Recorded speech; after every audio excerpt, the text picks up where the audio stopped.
بات آج کے سبق کی حدیث مقدسہ کی، حدیث قدسی کی کیا فرمایا؟ قال اللہ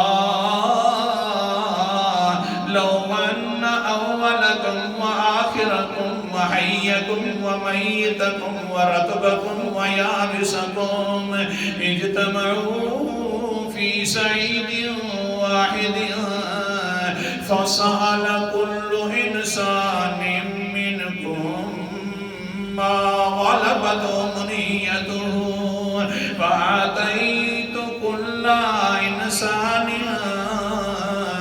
مما سأل فما نقص ذلك مما عندي۔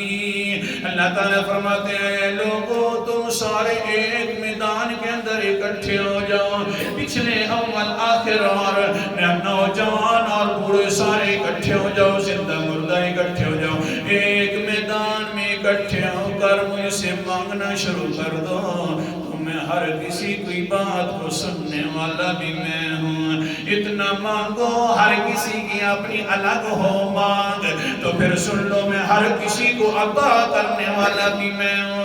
فآتیت جس وقت فآتیت کل سائل مما سأل، جس وقت میں دے دوں ہر مانگنے والے کو تو میرے جو خزانے ہیں اس کے اندر کوئی کمی نہیں آئے گی۔ دوں میں تمہیں جس طرح مانگ رہے ہو سارے کے سارے دے دوں، میرے خزانوں کے اندر کمی نہیں آئے گی۔ اللہ اکبر کبیرہ۔ سورت کا نام سورت الحجر ہے اور 14واں پارہ ہے، قرآن مقدس کا امتحان ہے۔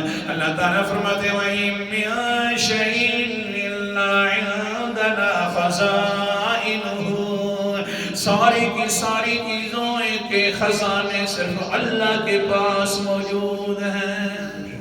یہ خزانوں کا مالک کون ہے؟ اللہ اکبر کبیرہ۔ اللہ نے اپنے پاس رکھے ہوئے ہیں۔ جب خزانوں کا مالک وہ ہے تو داتا پھر کون ہے؟ دینے والا بھی صرف اللہ ہے۔